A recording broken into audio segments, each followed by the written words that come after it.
And the question that we're hoping to answer tonight is, what is beauty, and is it in the eye of the beholder? So let's start by asking some babies.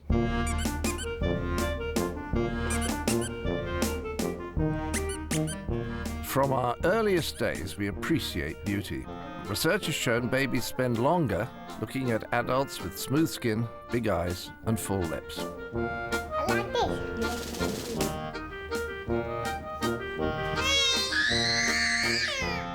And they don't like uglies.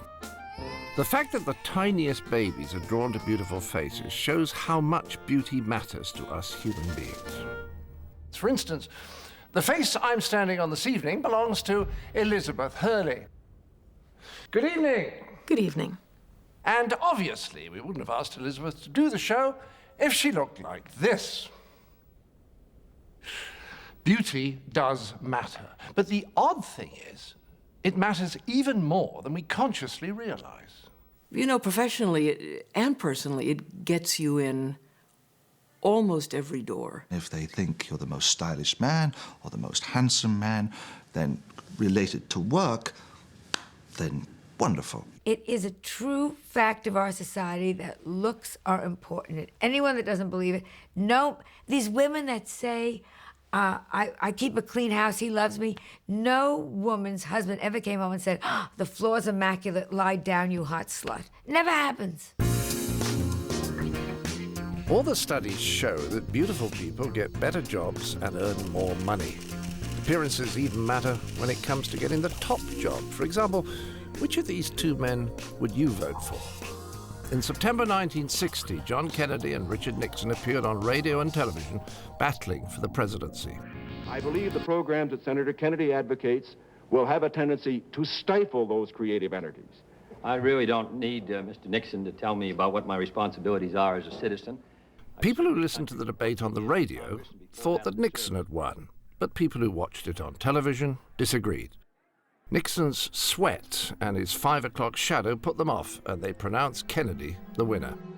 Nixon had refused makeup, saying it was for gays. If you have beauty, it brings many hidden advantages. But what gives it this extraordinary power? After all, Helen of Troy didn't just win the Miss Peloponnese title. She started a 9-year war. If we're talking about female beauty and standards of female attractiveness, the two largest predictors are youth and health. Dr. David Buss studies human mating behavior.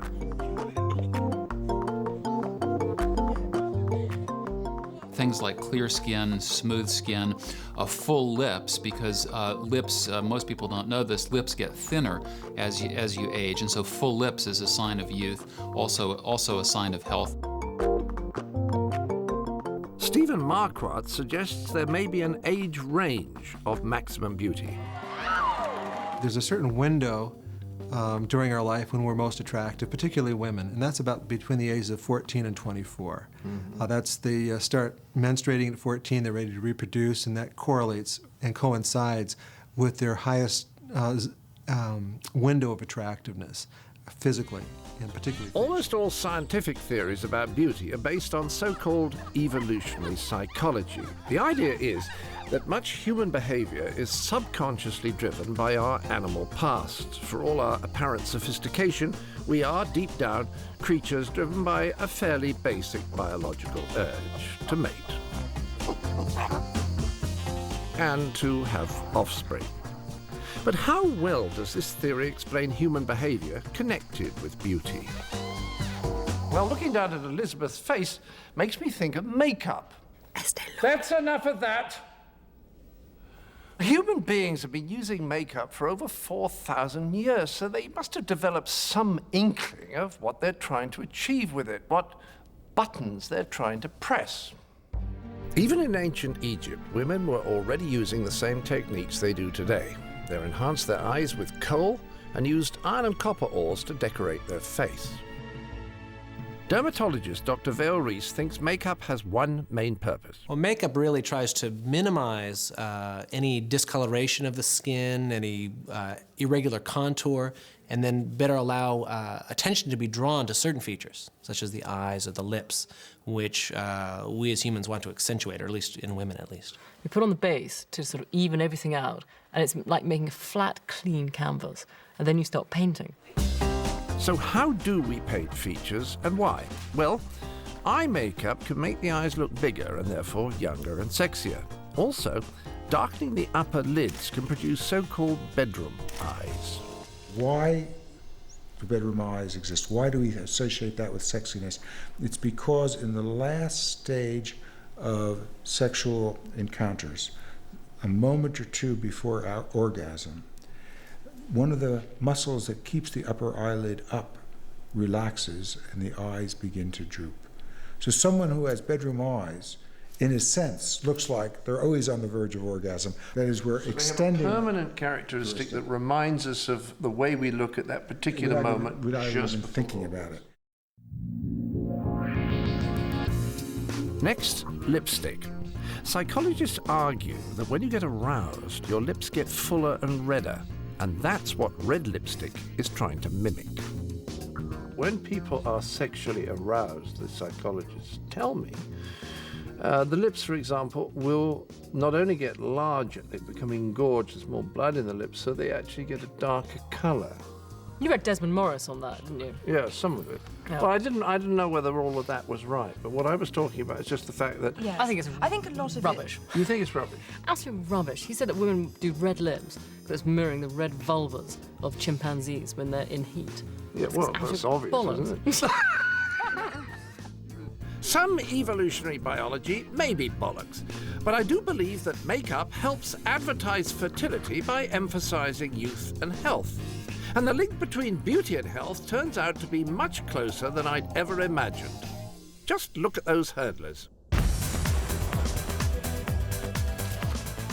Ever wondered why top athletes tend to be good-looking?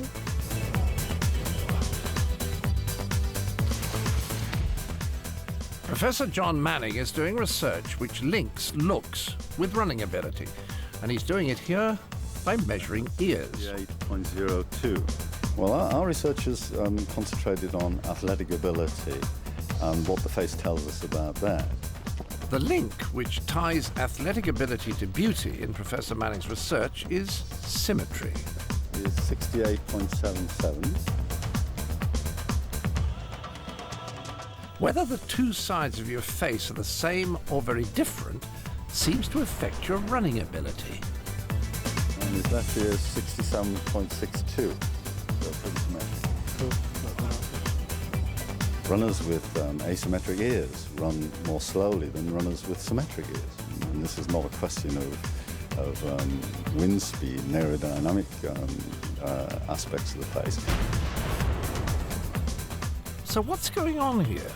Well, people with symmetrical bodies find it easier to run faster, and having more symmetrical ears is a sign you've got a more symmetrical body. This is amazing when you think about it, because these asymmetries are very, very small. They're of the order of a millimeter or so. But we seem to be able to perceive them, and people rate symmetric faces as being more attractive than asymmetric faces.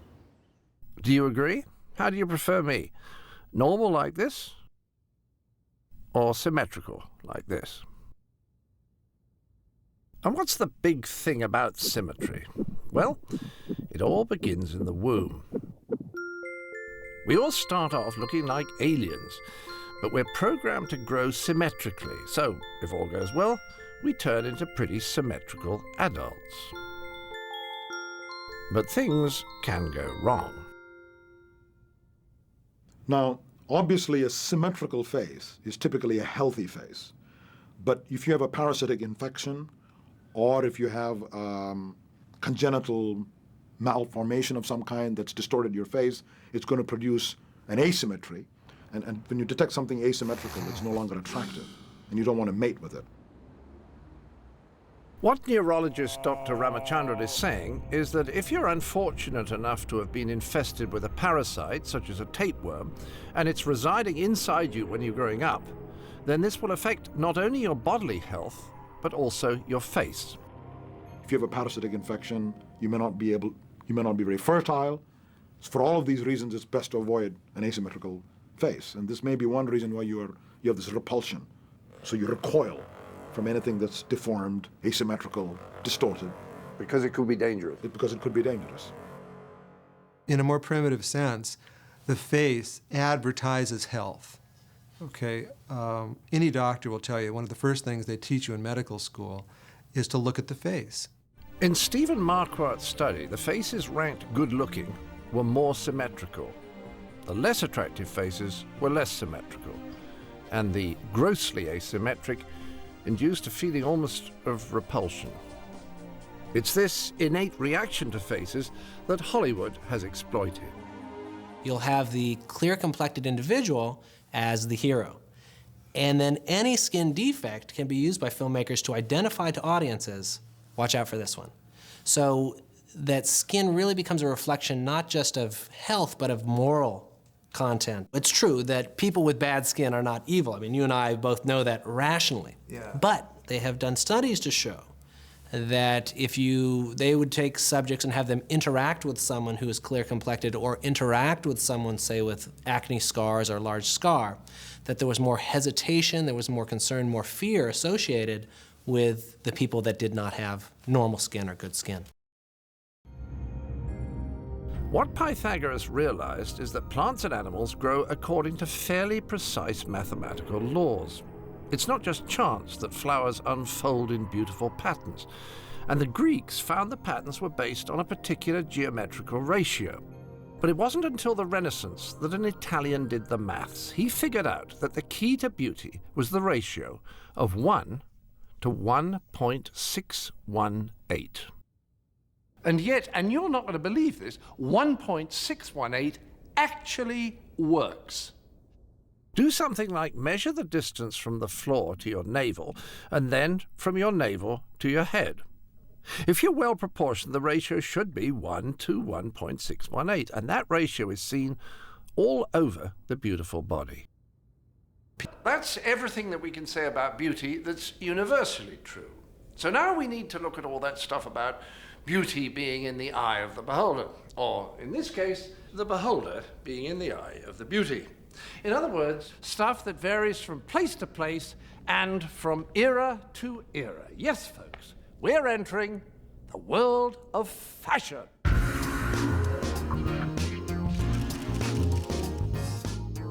Take the fashions in skin tone. For centuries in Europe, looking pale was extremely fashionable. Elizabeth I used a mixture of white lead and vinegar to look as pale as possible. Unfortunately, it was poisonous, and it had a tendency to run. Then, 400 years later, the suntan was suddenly in. Previously, it was a sign of a common type who worked outdoors with his hands. Yuck! But now a suntan meant you were wealthy enough to travel to the sun for your holidays. The fact that so much film was made in Hollywood in the 50s and 60s had incredible influence internationally on the thought that a tanned appearance was healthy and was good and was beautiful. So the suntan came in, and now is beginning to go out of fashion. But is there any more to it than just fashion? Dr. Ramachandran is bravely prepared to hazard a biological explanation for preferring pale skin. Every medical student is taught that anemia, cyanosis, which means a bluish tint of the skin, and jaundice, which means a yellowish discoloration of the skin, is much easier to detect in a fair-skinned person, especially a blonde, than in a brunette. So from a distance of 20 feet, you can say if the blonde is anemic because she's pale skin, whereas a brunette can disguise this fact and fool you. So in a sense, a brunette is saying, come and mate with me, but you don't know if she's anemic or not. Whereas a blonde, there's truth in advertising. The blonde is saying, look, I'm healthy and pink. Come and spread your genes, mate with me. So even a fashion like pale skin may have a biological underpinning. Take hair. A full head of lustrous hair is a sign of youth, vitality, and health. But the fashions in hairstyles change all the time, unpredictably. For example, in 1624, Louis XIII lost his hair and had to wear a wig. As he was king, the entire French court instantly followed the new fashion, and soon developed it beyond recognition until the wigs became so large that some of them were sublet. Between the demands of fashion and the desire to obey our biological hardwiring, the need to present ourselves as youthful, healthy, and fertile, we all spend a huge fortune every year on our beauty. But is all this fuss about beauty really justified?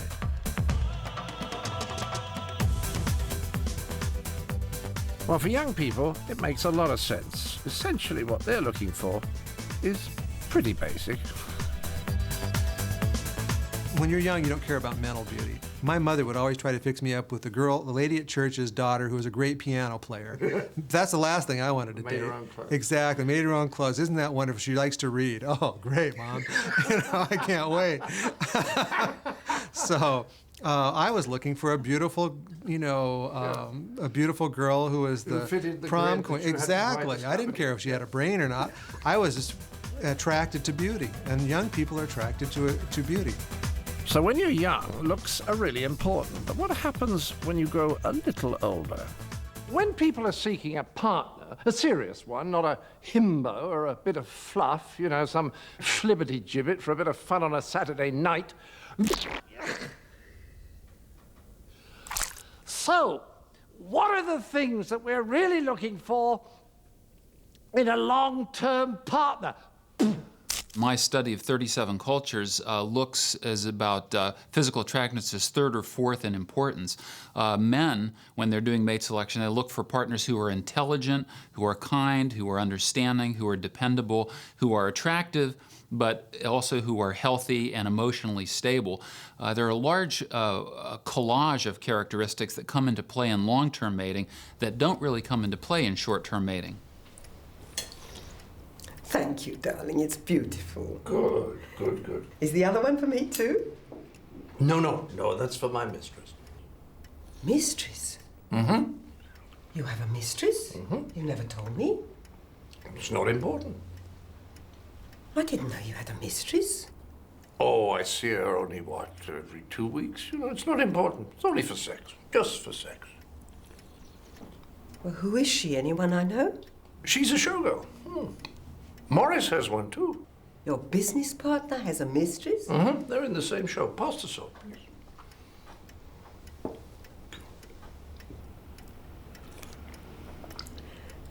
Can I see her? Of course. If you're interested, why not? Why not? Which one is she? Who? Your mistress. Oh, the brunette, third from the left. And which is Morris's? The blonde, the end.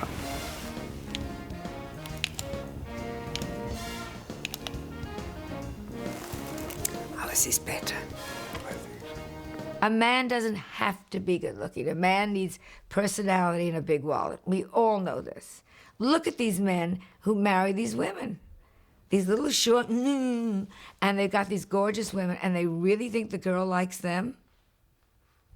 Faces like hers can be a problem if we compare our looks and then start feeling inadequate.